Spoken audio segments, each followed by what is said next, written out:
Good evening, everyone. Today is March 9th, 2020.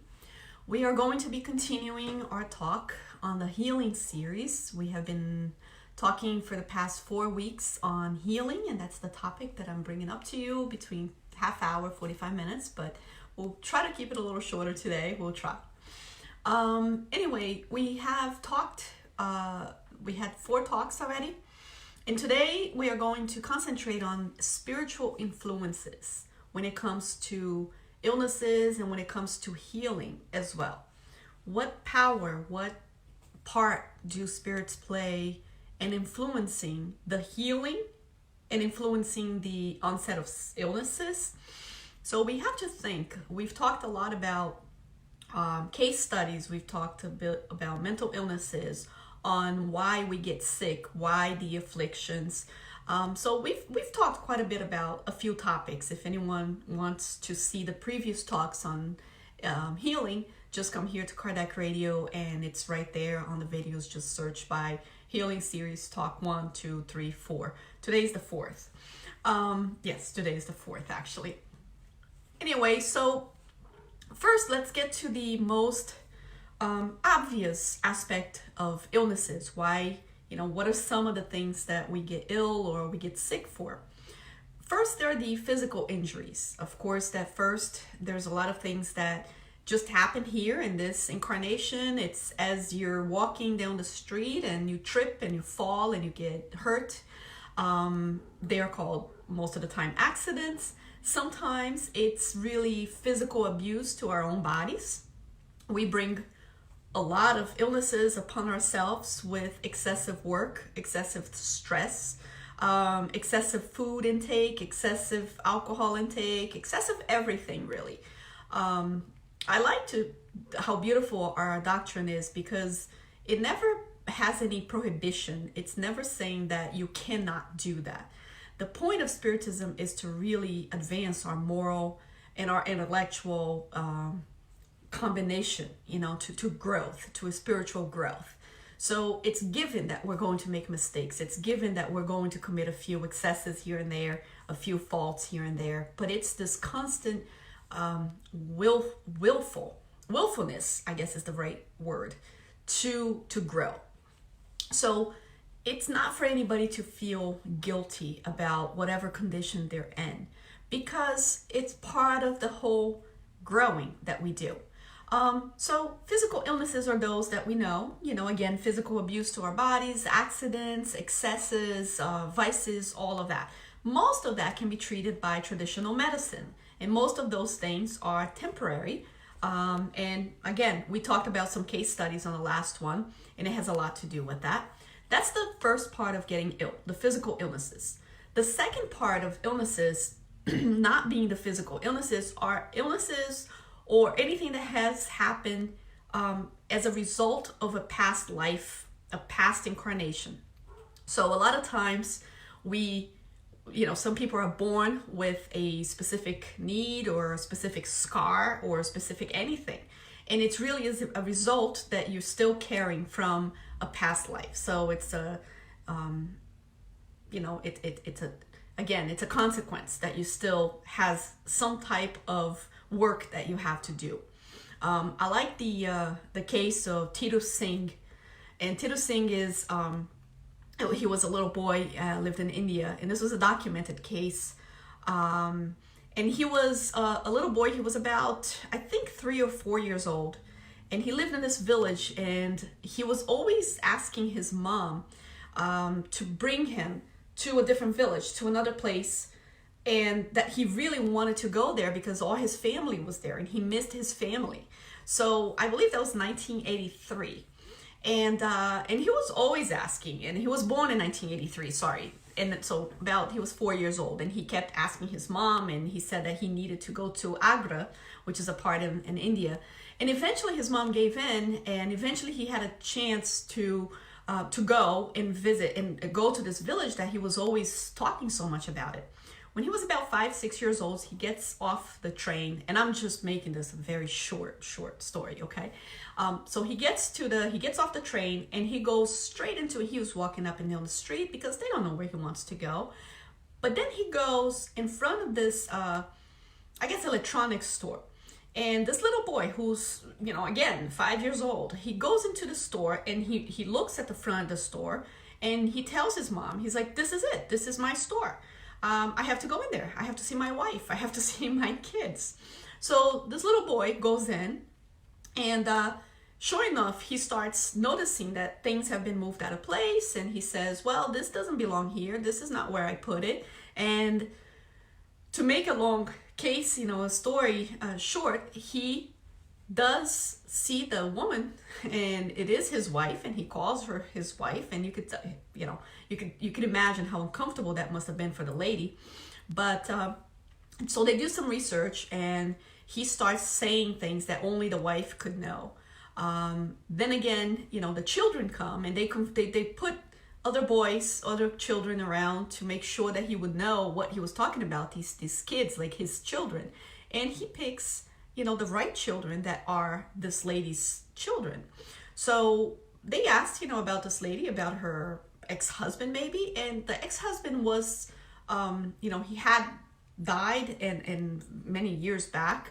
And so what happened was they brought the newspapers and they researched what happened, and they found out that her husband was shot in the head in front of the store while he was in the car.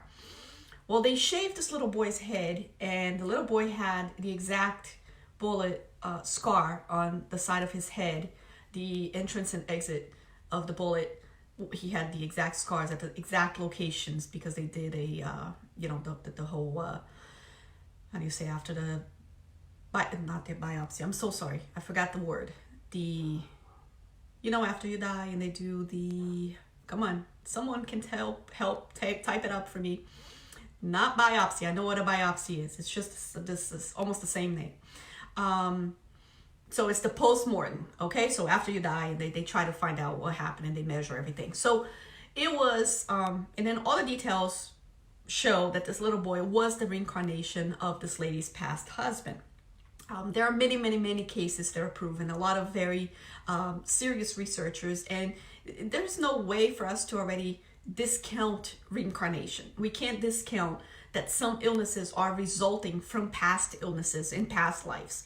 A lot of the scars we carry, a lot of the, I hate to call defect because there's no such thing as defect. We are not defective. God doesn't create any defective products. But I would say anything that causes us pain, any kind of disability, autopsy. Thank you. That was the name that I was, Hercules gave me the name. Yep, I knew what it was. I just couldn't get the word out. So we are created perfectly. We are created simple. We are created free to choose. But we do carry scars. We have to admit that part of our illnesses are resulting from past lives and are continuations to expiate problems that we created upon ourselves. That is not for us to feel that, oh my goodness, I'm doomed now. I'm always bringing bad things because I'm always making mistakes. Not really. We're always progressing. So today you're the best version that you've ever had.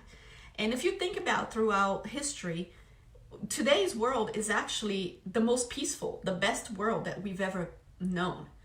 We can't compare the level of violence that existed 2,000 years ago with the violence that we see today. Now, the world, as we know now, evil still prevails in a way of we are, a world, a planet of tests and expiations and atonements. So we are not yet, good does not prevail over evil yet, but we're in this transition. So that comes with illnesses, that comes with ailments, that comes with all of that, because we are really at that point where we don't really have to suffer as much as we suffered. We can now decide to make better choices and start this healing process of all of this longevity that we've had in all this time. So first type of illnesses are the physical illnesses that we can treat. These are illnesses that mostly, they're physical. We bring it upon ourselves a lot of times, just excesses of all types, accidents, eating too much, drinking too much, all kinds of things. The second type of illnesses, we can see a lot of scars, we can see things of our bodies, we can see things that we're born with, and there's nobody in our family that has the same thing, so heredity may not play a part. And we know heredity has, that's a whole different lecture. But so these are illnesses and diseases that were acquired in a different lifetime. Then we have we have to think about the spiritual illnesses, the karmic illnesses. Those are like, they're provoked by this energetic vibration, the way that we vibrate, and then we kind of attract a lot of that. So each thought, each emotion that we have, sensation, anything or negative sentiments, the perispirit that we have will immediately acquire a more dense, a more dark color. So we have to know that a lot of illnesses that we do is also as a result of this negativity that we emanate. And then we can actually bring up the case of Jerônimo Mendonça. Jerônimo was an amazing human being who was a normal child as he was born, and he started to grow up as a young child, and in his teenage years he starts suffering, he starts coming up with an illness, and eventually he loses the movements of everything from neck down. The only thing he could move is really his eyes. But this man would continue on to lecture. He would continue on to do all that any of us do. And he was a man that would actually lay down on a bed, and he was brought to different spiritist centers, to different events, to different places, and he would actually lecture as he was. Oh, by the way, he was also blind. He also acquired blindness. So you could imagine someone that was a quadriplegic as well as blind and still continue to work. But in a certain time in his life, he acquired a hemorrhage, a type of stomach hemorrhage. And the doctors really told, it was really something that he would die. He was still young and he was not in good shape, but he wanted to see Chico Xavier. And so they brought him to Chico, and Chico was very careful, telling everyone to really, be very delicate with him and give him kisses very lightly, because, again, his skin, he was not in good shape. But then, Chico gave him all his love, and you could imagine all the kisses that he would get and all the love that he would get. But then Jerônimo asked Chico, he said, Chico, can you tell me exactly what happened here? I understand that I don't have much longer to live, and but do you know what's happening with me? And Chico said to him too. He said, Jerônimo, do you know? Do you get it? Do you know why you're the way you are? Why you acquired this illness? And Jerônimo, of course, said, no, Chico, I have no idea why. And Chico said, because you accepted now this is Debora speaking, the poor thing syndrome.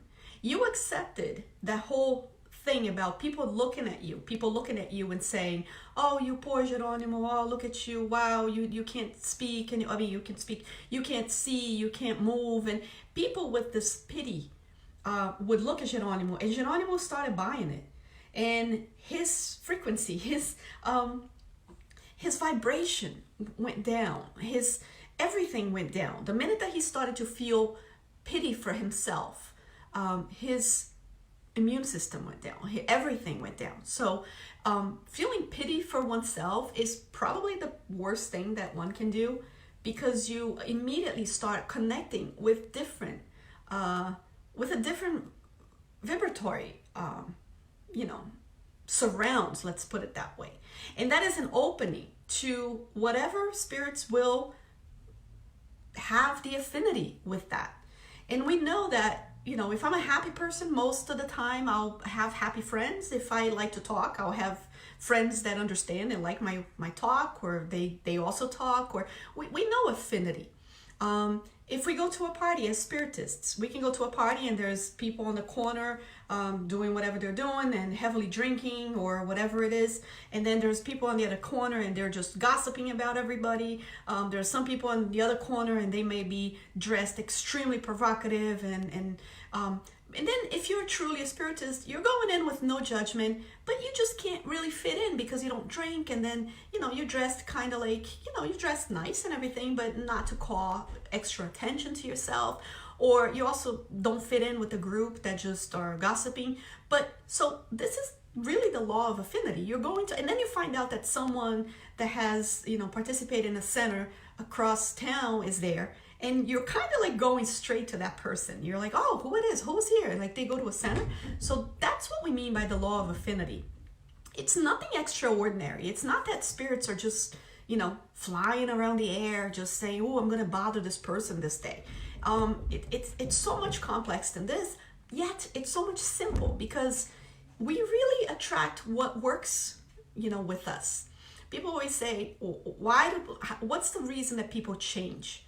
I like to say people change when something stops working for them, because we kind of get into a comfort zone and then we don't change. But then when pain comes, then we're forced to change, So why am I saying that? Because again, when Geronimo Mendonça, he kind of fell into that whole thought level of poor me, poor thing, then everything went down.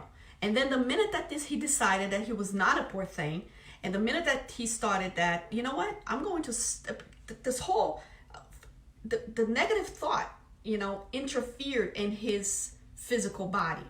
And then the minute that he decided, you know what, I'm going to have goodwill. I'm going to really do something about it. I'm going to sing. I'm going to start getting happy. I'm going to play. I don't want people to look at me and see me as a poor person, as a pitiful person.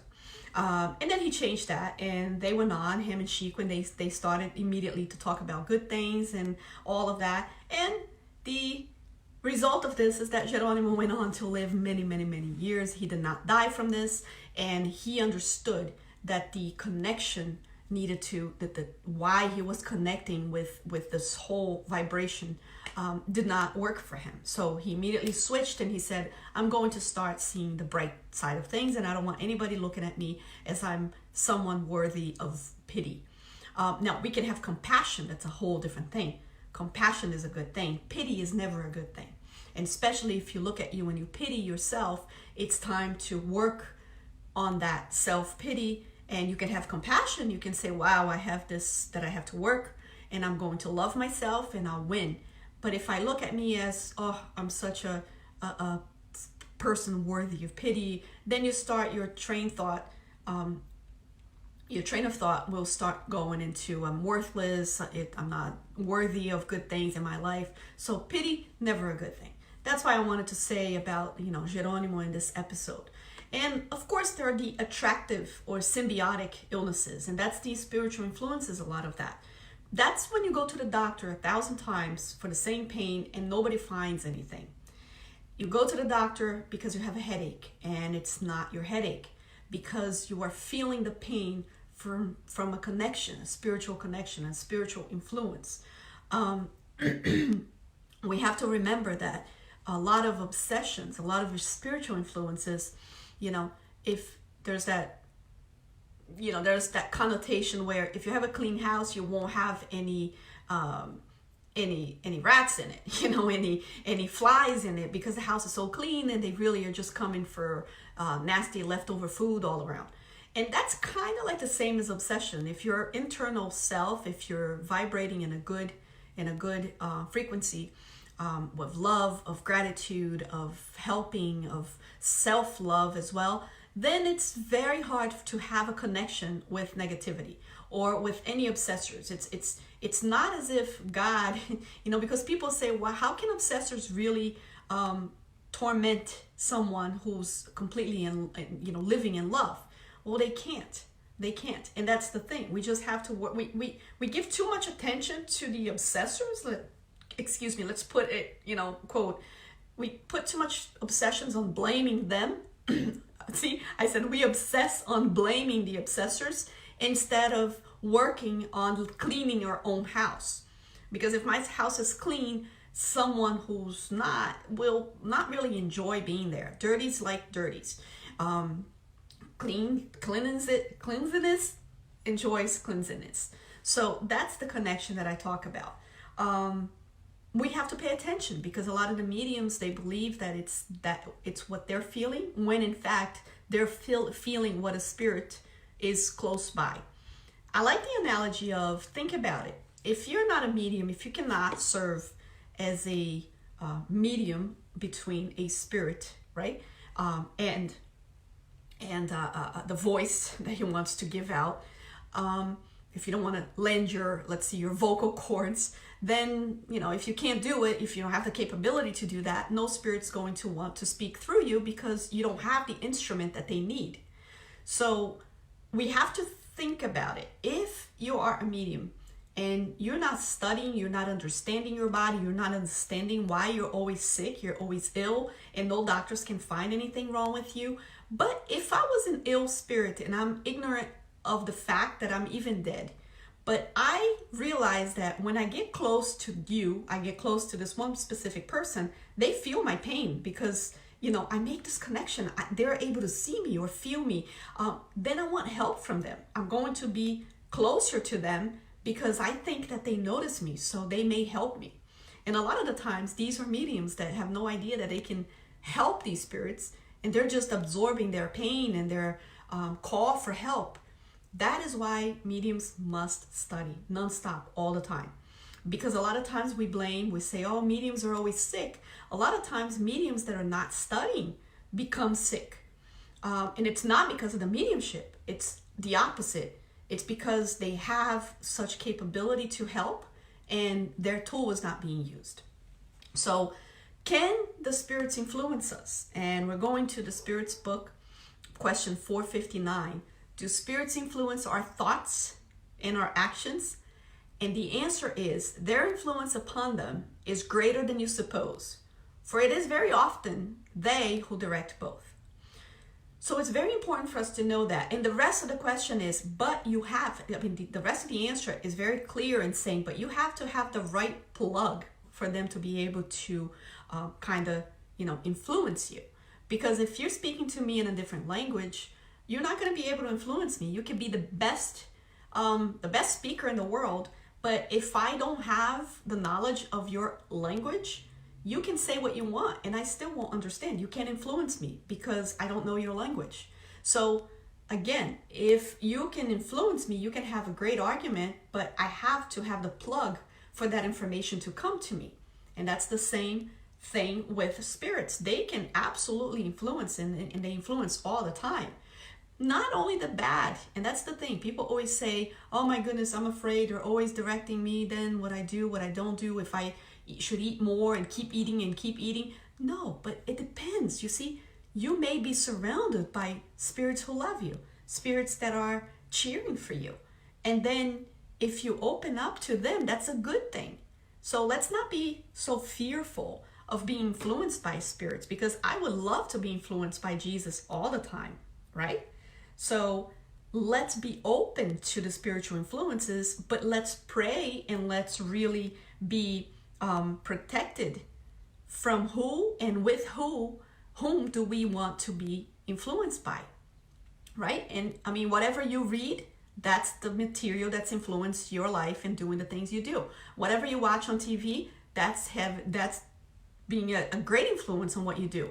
Now think about it. If everyday things influence you, being TV, being radio, being books, whatever it is, that's really you. You're part of everything that you read, that you listen to, that you dance to, the places that you go to.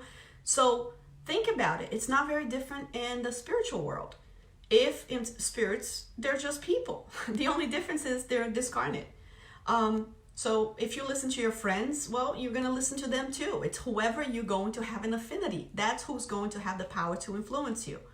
And another thing is, they're going to influence you only if you are predisposed to that spirit influencing you. That's just sickness. Think about it.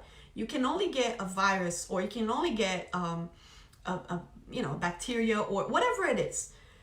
You need two things. You need to be predisposed to have that, and you need a trigger. You need either contact with it. You need something that makes that happen, right? Or flourish. You need something.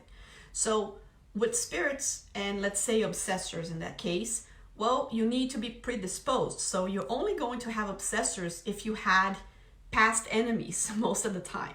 I'm not, of course, that any of my talks is not directed to black and white. Of course, there are exceptions and everything. That's a given. But for the most part, it's kind of illnesses. You need to be predisposed and you need a trigger to get sick with anything. If you don't have the predisposition for diabetes, then you're not going to get diabetes. But if you have the predisposition for it and you have the trigger, which is the onset of the disease, something that you're doing that will trigger it, then you will. So anything, you need both. For obsessors, of course, you need to be predisposed to those obsessors. So most likely our enemies on the past, enemies by the part of most likely they're here for vengeance. So we can't see them as the bad guys, because if we have some contact with them, we can't, most likely we weren't, their prayer people, their benefactors. We probably had some negative involvement with somebody who hates us. It's very rare that someone hates us for no reason at all. We're talking about obsessors. And then you need the trigger. And the trigger for them to be able to influence you is exactly to connect with the same vibration that they are. So you can have predisposition, you can have people that do not like you in the spiritual realm. However, if you are doing everything right, if you are vibrating in love, there's no way to connect with you. So that's why we don't have to worry so much about our past and really concentrate on bettering ourselves today. And you can have the trigger, but maybe you have the trigger, but if you don't have any, then any spirits that are around and they see the trigger, there is a girl, I don't know who she is, but hey, I noticed that she started doing she started really liking to gossip. So hey, I'm going to join her. So these are spirits that are not necessarily in your past history, but they just wait for some kind of a trigger to come into you. So, but you had a predisposition in a sense of, mostly heavy obsessors. You most likely need the predisposition. I know it's a tricky subject and we can, again, talk more about that some other time. But I think you guys get the whole sense that I'm talking as far as the influence of spirits. How do we know what spirits are close to us, especially in healing? If I want spirits of people who want to willfulness, with willfulness, help me in my own healing, what do I have to do? I have to create the environment for them to come to me, to influence my body to heal. I will go to the Spiritus Center. I will sit in a calm environment. I will elevate my thoughts to Jesus. I am going to ask for these spirits to come close and to help me. That is a great spiritual influence, right? And that's an action in healing. If I ask you guys, wherever you are, you're hearing my voice, you might be hearing other things. Maybe the TV's on, the radio's on. So if I ask you, are you listening to classic music right now? You may say, no, I'm not. If I ask you, are you listening to, I don't know, samba music, or African music right now? You may say, no, I'm not. But if I ask you the frequencies for those radio stations, are they around? Absolutely, they're on. But if you tune that channel to that specific frequency, then you're going to hear classical music, you're going to hear African music or the samba, right? So the frequency doesn't cease to be here because I don't hear it. It's still here. So what I have to do is I have to tune in to the right frequency to hear that specific song, that specific channel. So you're here tuned in to me because you created the connection with Kardec Radio right now. Kardec Radio is on, no matter in everywhere. It's on right now. But only those people that chose to connect to that channel are going to listen to, the talk today. It doesn't mean that it doesn't exist because they didn't tune into the channel. So that is the same thing with spiritual involvement and influences. If we want to be healed, if we want our bodies to be in good shape, we have to pay attention and make sure that we align ourselves, we turn on the right channels, because the influences are going to be everywhere. The chances of being good influences versus bad influences depends on the environment that you're you're specifically in. If they're everywhere, but then let's say my whole town is a mess, but then there's a spiritual center in there, it's kind of like an, embassy. It's kind of like an embassy of light in that town. So I gotta get out of this chaos once in a while to go into that embassy of light, embassy of healing, right? Once in a while, because sometimes I'm not prepared to bring my own to clean up the environment around me that will open up to good spiritual influences.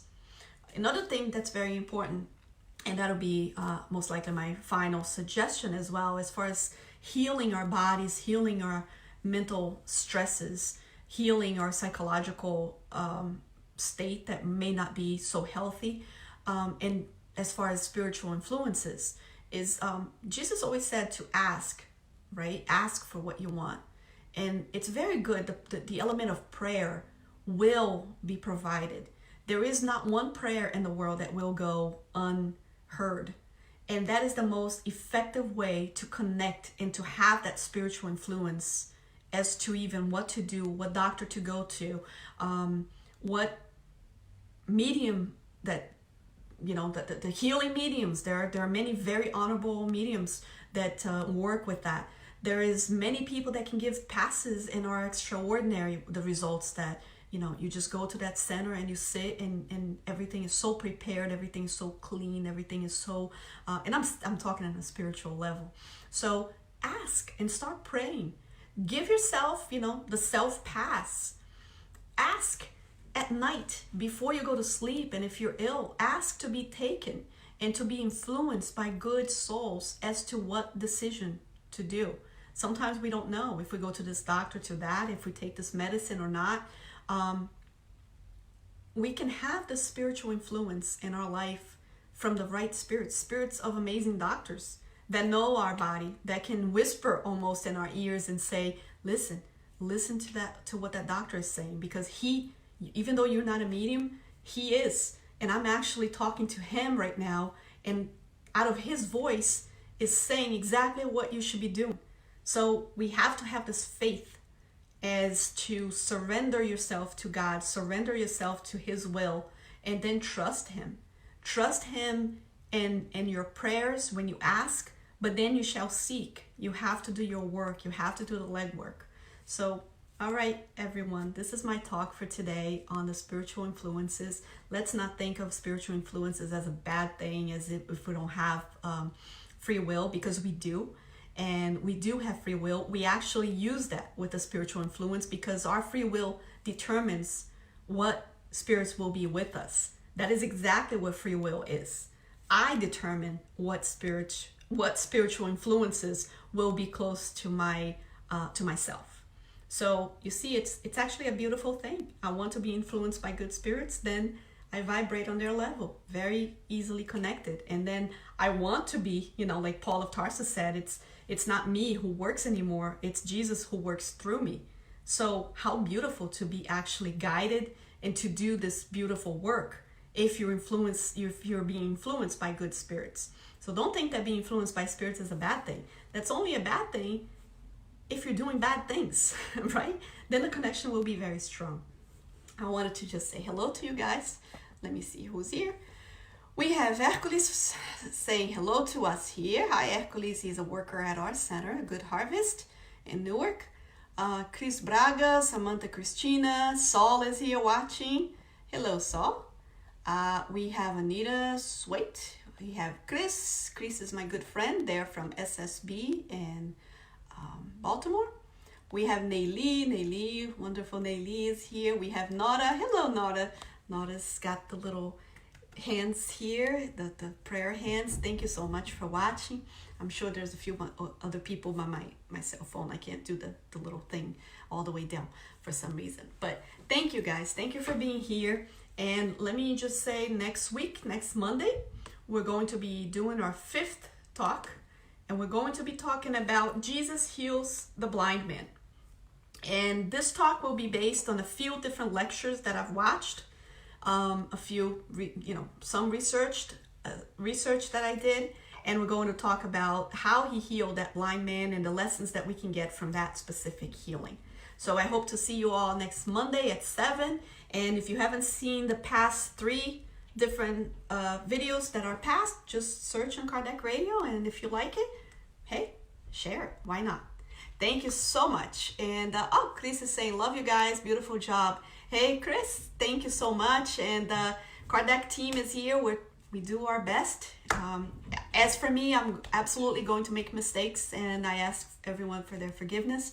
I will try to do my best. And thank you so much. You guys are the people that keep us going. Thank you so much, everyone. Have a wonderful, wonderful week.